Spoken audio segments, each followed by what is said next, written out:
Hi, everyone, and welcome back to the Innovation Cafe podcast. And we are really happy to start this new part of the series of the podcast. So the second season, let's say, from starting in September. We are really happy because we will have many new guests coming from different new geographies, location. We will talk about new and interesting themes that are always related to the innovation topic. And so today we have the pleasure to also have Mike. And in terms of hosting and get people, it's me, Marco, calling from Barcelona at the moment, and we have another Marco. So Hey, if you want, yeah, calling from Italy. Thank you for the introduction, Marco, and welcome to Mike from the Philippines, right? Yes. Nice to Yeah. have you on board. nice to have you, Mike. So just to start on a personal note, I just wanted to share how Mike and I met. So we were basically both in holiday in Europe, in Portugal. And from the moment I met him, we started sharing, let's say, background and what we were doing. And we discovered having same passions, especially about the environment, the sustainability and innovation themes. And this is actually a nice link to the first question I have for you, Mike. I would like you to describe to all the audience what does it mean to be a green advocate and a journalist in like talking about environment themes. Yep. Good day to everyone out there in Italy. It's about 6 o'clock exactly in Manila, Philippines. And yeah, being a journalist gives you additional, I guess, additional platform to pursue your green advocacy.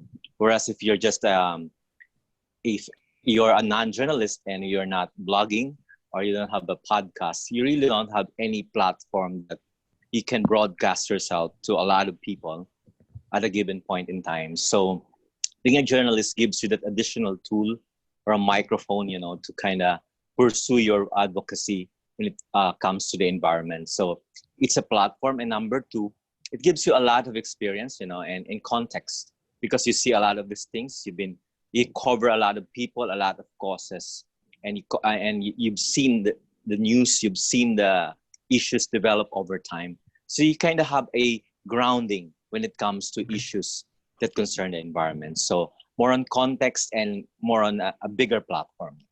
Yeah, so I see your point. So basically it also means that like when I'm discussing with friends, it can be more like passion driven. So I don't really have to provide facts and figures, but maybe you as a journalist have to actually prove what you're saying, right? So there's also more professionalism in the way you approach the topic.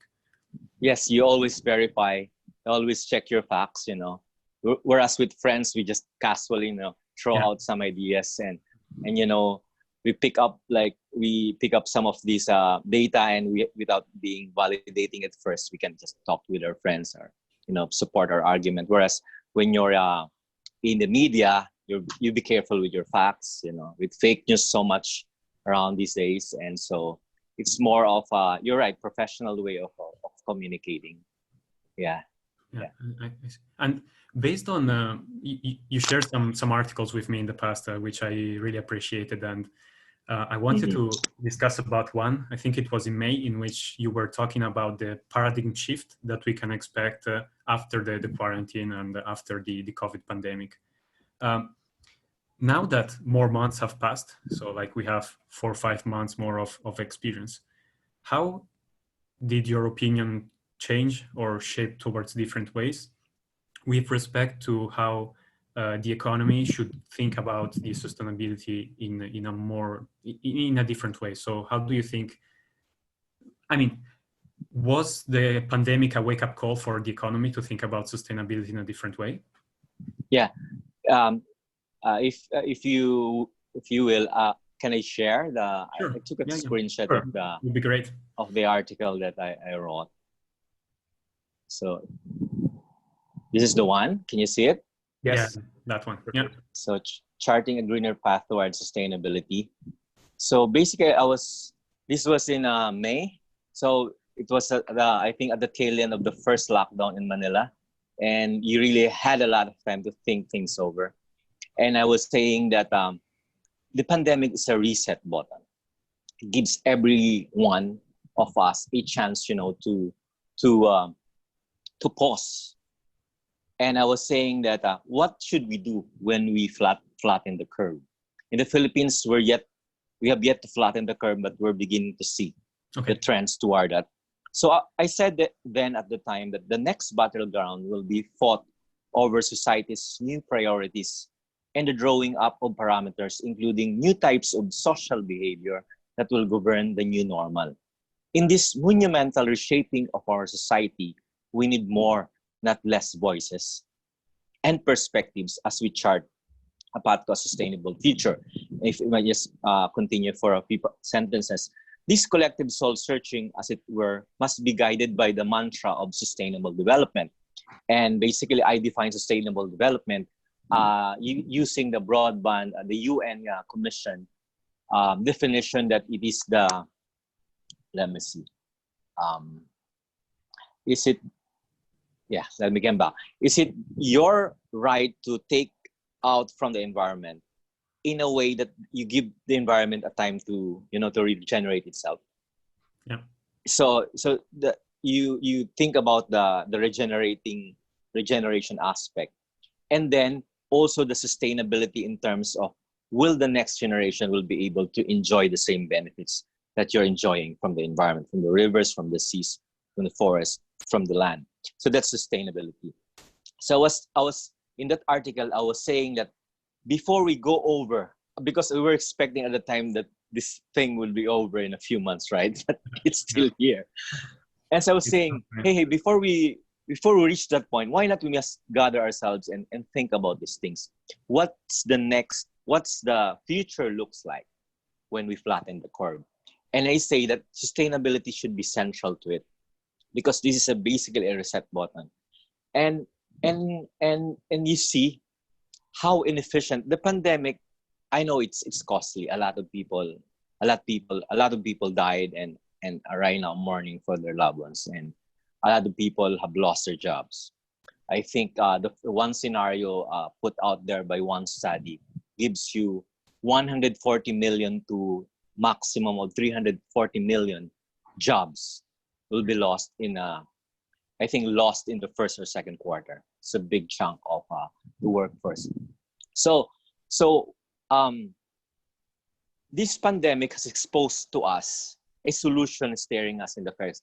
Whereas before, how do we address climate change?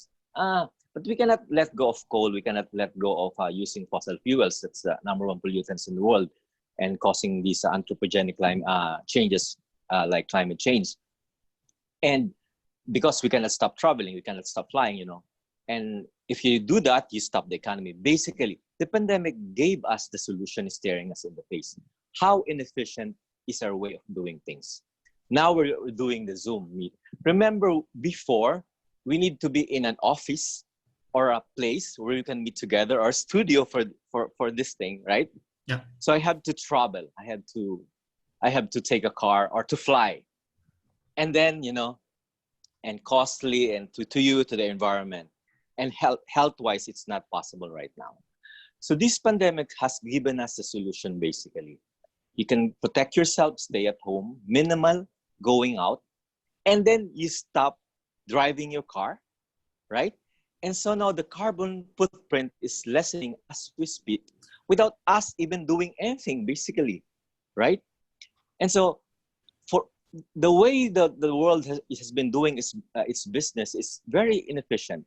When you have a project proposal or business proposal, you have to meet the person over coffee at Starbucks or anywhere, right? Yeah. So the inefficiency is there. I have to drive, so the carbon footprint is increasing, and the people like producing those coffee, and the production. Whereas if I stay at home, have my own coffee, the carbon footprint is less for me and for the production of those around the world people are producing so much of coffee to sustain our coffee culture around the world. Everywhere in the world, there's a coffee shop. Remember, Marco? Yeah. We were in Lisbon, right? In Portugal. Mm-hmm. It's easy, if you get tired, there's a coffee shop over there, It's very inefficient. And so now, for what's that? May, June, July. 3 months after I wrote the article, I think I'm kind of right in saying that we really need to readjust to the new normal, which is happening now by force majeure. But I think we like it, right? We like it because you're protecting the environment, you're protecting yourself, and less cost. Yeah. No, I mean, there's obviously a trade-off between even like if you stay home, the impact. I mean, it's true you can have your own coffee, but at some point it's also nice if you can go outside and also help the economy thrive and grow and etc. But I see the point you're making is let's try to be more essential, more let's say conscious about what we consume and what we can avoid consuming, and that clearly has an impact on our cost, so our own profit and loss, but also on the way we interact with the environment. I liked what you said about taking out from the environment only what the environment can regenerate or recover from. So yeah, I'm aligned with that, and I mean I'll be very keen to read like some other article from you, like maybe in 2 months' time, in which you reflect also on these other 5 months post the first phase of the lockdown, in which we can start drawing a balance, if that's in your plans as well. Yes. Yeah, of course. Yeah. So just going back to my point that it's we need to prepare for the new normal, and I think this pandemic has hastened the digital transformation of everything. People now are suddenly having e-wallets. Even the poorest of the poor know what an e-wallet now. We call it GCash for Globe is a telecom company. So we have a GCash, and also for the other one, for the smart money. So people are paying, whereas before it's like, will I put my money online? I mean, wouldn't it be lost? But now, and the bank, you can actually put money into your wallet just easily, just push the button. And so this pandemic has hastened our transformation toward a digital transformation. That I guess is key to what I'm saying in the article, that it's the sustainability aspect of it. So just to make it to paint a bigger picture, what I'm saying is we need to transition into a green economy. Now it's no longer lip service. Now it's actually doable, because I think environmental conservation, protection, climate change adaptation, all of that is a function of behavior. If we want change from our individual level, there won't be change anywhere else. So I'm more with the camp of the bottom-up approach to everything. Like, you start from the individual. We've been consuming too much trash right now because, when you take out food because you're worried of eating food. I think in UK, they have discounts, like if you dine in, right? They encourage to go out. The government gives you discount, but here we don't have that. But I mean, the amount of trash, imagine, all over the world generated by sea. We got less trouble, actually no flying at all, basically for non-essential like tourism in the Philippines and most parts of the world. So the carbon footprint and the CO2 emission is very low. The problem is the garbage generation. It's so much. So that's a bigger problem also. That, and Mike, sorry, if we can, on this, do you think that during the pandemic this was reduced, or the waste is still like a big problem also that has happened also during the, let's say, the pandemic, that was more or less the same, or do you think it reduced also? Hi, Marco. Yeah, I think it got worse because when you take out a food, so it's already wrapped in something, the usual when you take out the food, and now they use plastic, to give it to you. Sometimes they give you two, like use more plastic than what normally was before the pandemic. So and you can see, I think I've been seeing some reports that more garbage is being generated, and that's a big problem. Whereas there's a less carbon emission in terms of low production from China or from around the world, low non-essential travel, but the garbage generation is too high. Okay. And I think one solution will be really to, now we should implement those no to single-use plastic. You know, yeah, that's this one. If you go to Starbucks is doing that, right? You're gonna buy a tumbler and use that forever. Yeah. Sorry, Mike. So on this point, so what you said, it's really, really interesting, and I agree with your point. And so let's say that during the pandemic, we kind of got more conscious for sure about the cost of transportation, not only in terms of like, let's say, economical cost, also as a time cost, because of course, all of us staying at home, we were also more able to understand that was inefficient, the travel that we were losing for going to work, and some things you could have done also at home with more or less the same impact and outcome. And also this also reduce the cost, and at the same time also it's way better for the environment because transportation is a cost. But as you mentioned about waste, not all the challenges have been, let's say, solved during the pandemic. So there are many more that we still have to face for kind of going to more into a green economy. So you were mentioning about waste, and so what are your thoughts in general about what are the next challenges that we have to face to transition to a green economy? So transportation, it's one, and we are trying kind of addressing it now, and hopefully we will be in the future traveling less for business related things once the pandemic will be over, or we'll be more conscious about the cost both personally and also for the environment. But what are the other challenges that right now we have to face, and maybe the pandemic didn't still address too much? Because so waste is one, and what are your thoughts around this? I think, yeah. From a higher plane first, I think there's a recognition from the top companies of the world, maybe even from governments, that the model of development that we've been pursuing since the Industrial Revolution is basically not sustainable. It's like every company, every government aims for growth, GDP. For your company, you want such X number of growth every month, every year. So that's kind of, depletes the environment, depletes the human capital, depletes everything, and destroys the environment. I think there's an acknowledgement from the business community and from the private sector and the government that we cannot go on with this kind of development. That's just growth.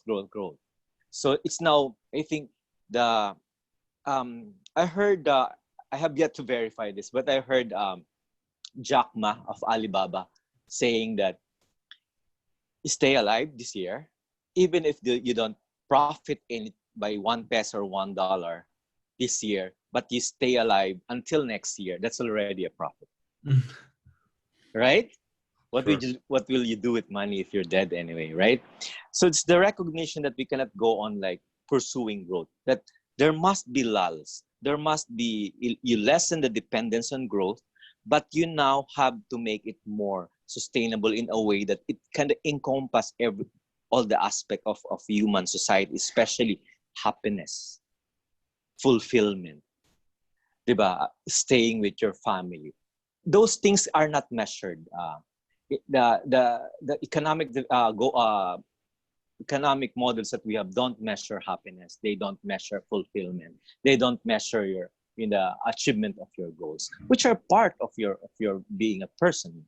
And so I think it should start factoring that. Before this pandemic, I was a president of the employees union of my company, and then we were actually negotiating for a flexible arrangement for the pregnant women and for those sick, that they don't that they're not required or they won't be asked, but given a flexible arrangement during the pregnancy and during their hospitalization from home or something like that. And actually that kind of the movement kind of like caught fire, and it now became a law. We have the flexible you work from home arrangement already. Like companies are being asked to allow those things.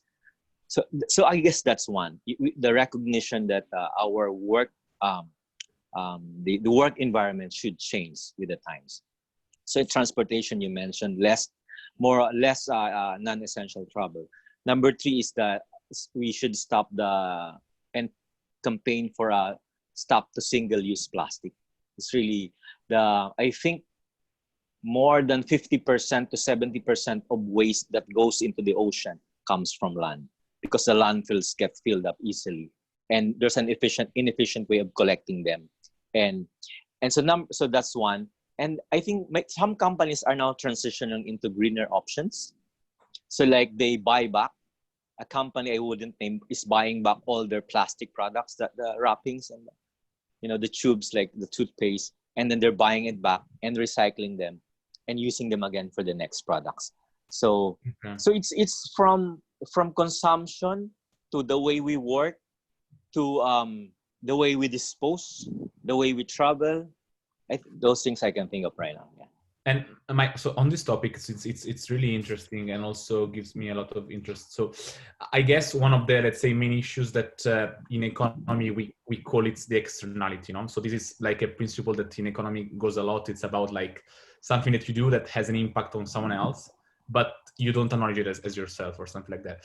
And so probably in the past years, in the economical model that we were having until now, let's say the waste or the not being green was something kind of an externality, in the sense that me as myself, I want to maximize my benefits, my like my money and whatever, and then this creates an externality to the environment that I don't, let's say, internalize. And so since most of, let's say, our economic activity, or also ourselves, unfortunately, it's for a lot of us, it's, let's say, self-oriented, this for sure creates a lot of issues. So do you think that there is a way in which we can internalize this cost in our lives, in a way in which what we want to do in a selfish way, it also acknowledges that it's also for ourselves? I don't know if I cannot explain the point, but I think there could be a way in which the development of the future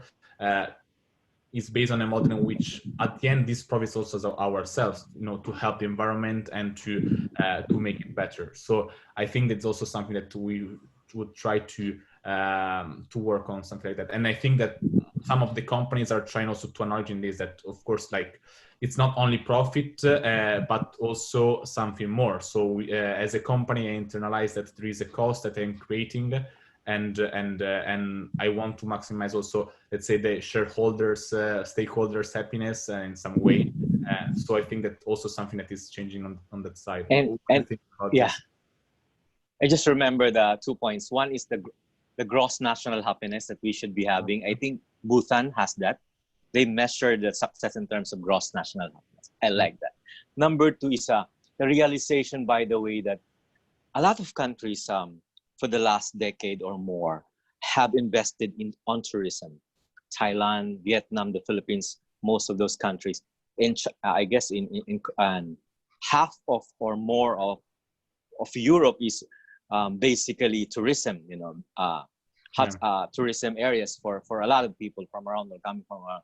So the development, most of this development is attuned to catering to more tourists coming in.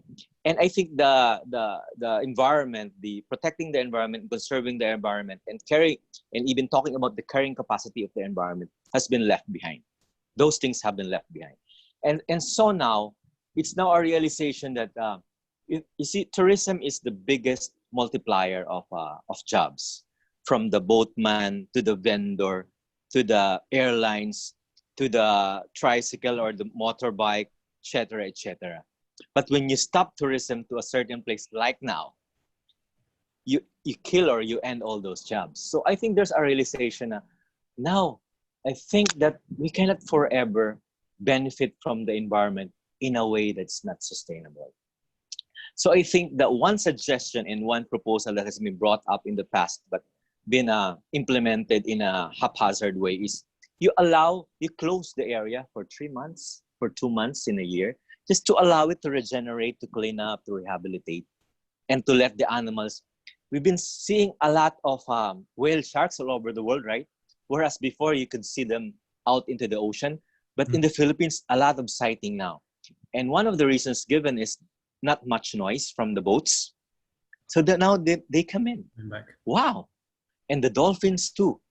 Whereas before you have to go like wake up at 4 o'clock in in the morning to catch them at sunrise, and there's only a 30% chance of the dolphin showing up in Bohol, one of the hot tourism spots here.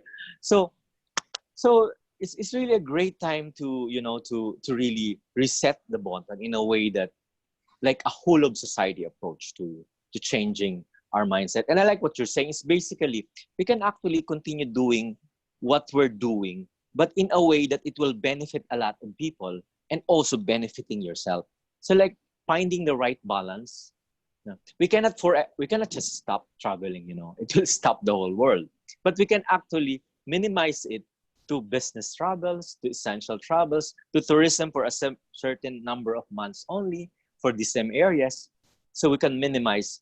I think one of the reasons given by the airlines before is it in terms of they cannot like let go of flying too much. Like for one area in the Philippines, one of the top spots in the Philippines, maybe in the world, Boracay, we have, I guess, as much as 100 flights a day for a very, very small island. 100 flights a day. So wow, I mean, and they could, and they what the airlines have been saying is we cannot stop because there's a market and you benefit a lot of people along the way, but you forget about the environment. Now when it's shut down totally, nobody's benefiting from it. And I guess now the airline will say, and they're actually laying off a lot of pilots earning so much money for their flights and FAs, and it's a sad thing. But now they realize that if we don't take care about the environment, if we don't change our ways, one day we'll just shut down and no one can move for another 5 months, another 6 months, and nobody wins.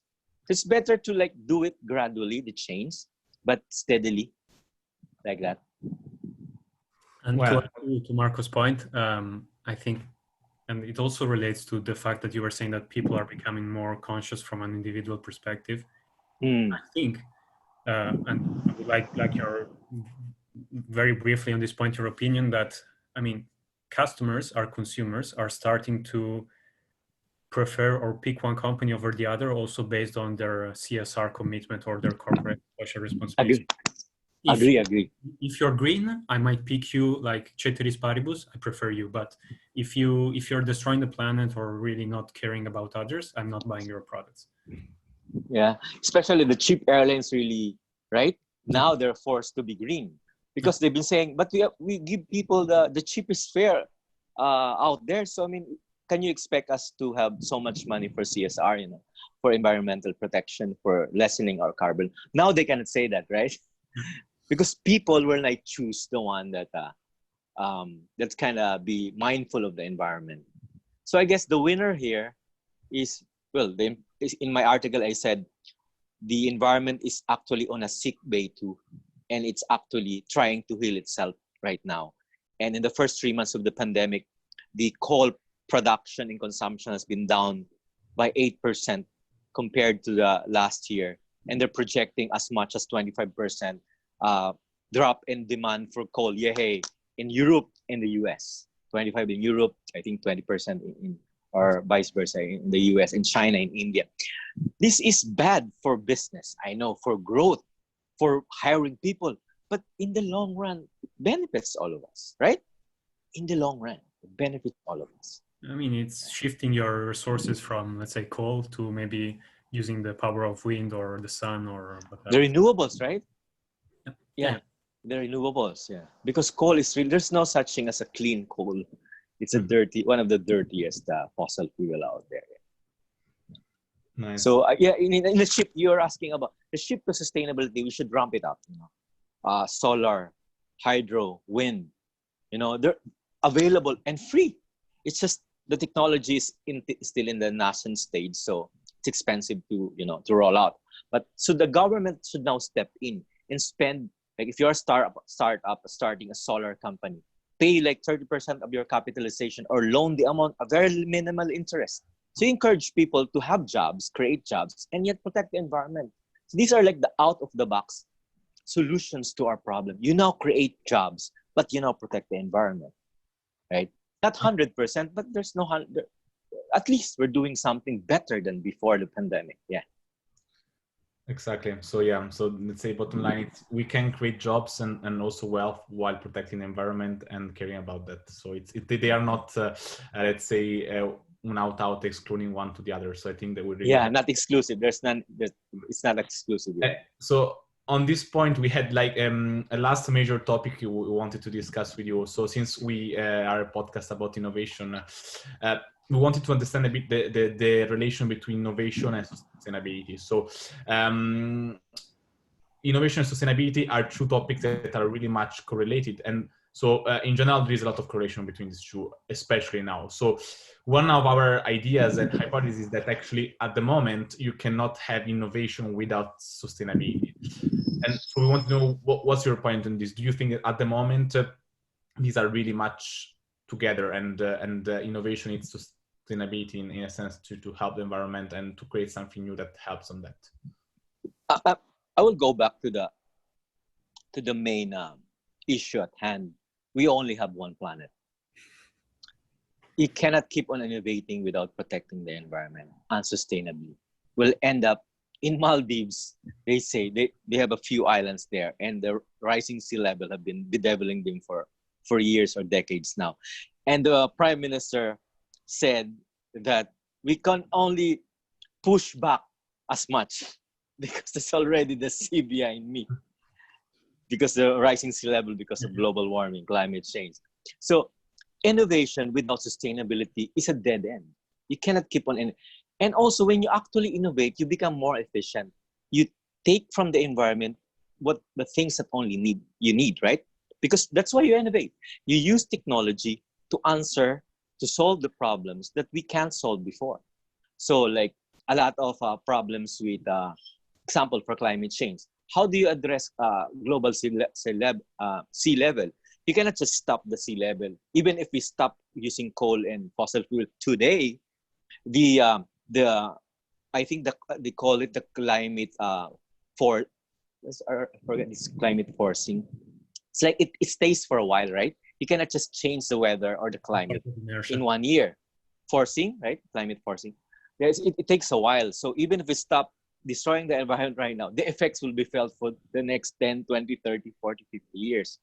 So now, when we innovate, we kind of always think of the future in a way that will the next generation benefit from this? And when you innovate, you build on the gains of the past, right? And one of the lessons of this pandemic is basically some of the solutions of the past are actually the causes of our problems today. So when you innovate now, you're gonna take care of the environmental destruction caused by our use of bulbs that became LEDs now. The fluorescent now become the energy efficient. What do you call the bulbs used now? I mean in energy efficient light that we use now. Whereas before, it was a solution to the problem having darkness, right? But it destroyed the environment in the end. Or the use of in the refrigerator, what's that? Chlorofluorocarbons. What's that? In the refrigerator, I think they use this really highly polluting ingredient in creating a refrigerator and freezers. Okay. CFL, I guess. I forgot. So those things solve those problems, but actually destroyed our sky and created the big hole in the ozone layer before. So these are the innovations that actually cause more harm than good. So I think when we innovate now, we have now the benefit of the past. That can't be. We will not go through the truth again. This is the more efficient way of doing. And I think one of the way that we shouldn't forget in this in the field of innovation is to always think of the people.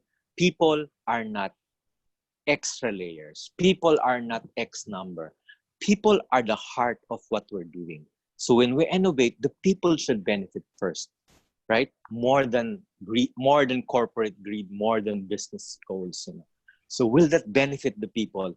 If possible, free. If not free, minimal amount, right? But give the benefit to the people. It's like we're kind of fireproofing our future by investing in human development right now. So, yeah. And with this AI and machine learning, it's so good. But I think they projecting a lot of jobs will be lost. So I guess let's find an innovation that protects also necessary jobs, right? Or equip the next generation with the tools to thrive in the new normal, to Yeah. thrive in digital economy, right? On that, I also, Like, I mean, I agree yeah, there will be jobs lost, and that's I yeah. guess part of any innovation because you introduce a disruption. But Mm. I mean, what I like about innovation is that it typically goes hand in hand also with new job. Like you create new types of jobs. Today we can't foresee them, but there will be something new. So it should if we think about sustainability from a broader perspective, there's you have to innovate in a way that helps people. You have to innovate in a way that does not harm the planet, and probably Environment, yeah. you have to innovate in a way that overall creates ideally more jobs than the one you're destroying. So Yeah. So every innovation, you're right, is a disruptor, but it needs a new set of skills for that to, to thrive, for that to progress. So I guess the tool is for us to be in step with the times, to retool the current workforce. Instead of just fire them, we hired a robot to deliver dexamethasone or remdesivir to this COVID patient. You can't just do that. Yep. You must think of the nurses and the doc who will lose their jobs. There must be a better way of doing that, right? So I mean, so in that context, so I guess sustainability should be people oriented, right? People oriented. We will lose some jobs, but we retool them so the next generation should stop. I guess our learning or campus-based education is now being appended as we see it. Distance learning now is the in, because you want to protect yourself from COVID. You want to stay at home. Now the universities now, and even the grade 1, grade 2, the primary schools are not allowed to, the students or the pupils are not allowed to go to in-person teaching or school right now. So they're mostly are on distance learning. So now the education is now changing. Whereas before, we receive everything from the professor, read this and have an exam. Now you're actually creating solutions right from I like the revolution that's happening right now. You can actually learn from home, spend more time with your family. Although there are problems with staying more time with your family members. I know a lot of friction, because it's a confined space and you see each other every day. really. It's like there are some psychological and sociological issues down the road, but let's just focus first on the task at hand. So I like what's happening now in education. And my point is for us to really now focus on what are the tools, the skills that the next generation or the current able-bodied workforce us need to be able to be on top of innovation, right? The perspective is not to innovate and then we'll have to ask a number of people, but to innovate in, hey, you're a graphic artist. Can you be a web designer? I have this, you just have to have this couple of training and modules and etc. And maybe you can be a web designer instead of just a graphic artist. That's one example. Good. Yeah. Like continuous learning and always changing on that. So Yes. It's really interesting, and I'm really optimistic about the future on this. So, okay. So Mike, I think that we went through most of the things we wanted to cover, and so let me just wrap up this podcast, because we went through many things that were super interesting. So I will just try to pick I think the mostly important, just to close the episode. So first of all, we learn about your job and what you do. It's not maybe super known, and I think it's really interesting as a job, and we will need many more people also doing your job as a journalist, and spreading these issues and try to solve, and also through information. It's really important, because without information we are blind. So I think it's really really cool and also important what you're doing. Secondly, we learned that the pandemic helped us to understand some let's say elephants in the room, in a sense that we had some issues and we had to face them, and transportation is a cost, and we're finding that it's actually better both for us and also for the environment to have less transportation and also to stay more at home, while also reducing and helping the environment. But at the same time, it's not finished. So we have much other challenges that we have to face, like waste management and reducing it, and also many others. As on this, so we have to be focused and also try to reduce it, and in a way also that all helps us in the first place and the environment overall. So we have to find a way to balance, to balance those. And then the third point is about innovation and sustainability. So as we thought, innovation and sustainability at this moment are really much connected, and we cannot innovate without doing it in a sustainable way. So this is actually what we need and we require for our world, and there is no planet B, as you mentioned. So thank you for this really interesting discussion and conversation, and hope everyone enjoyed this podcast and episode. So thank you, Mike, and hi everyone. Bye. Bye. Thank you.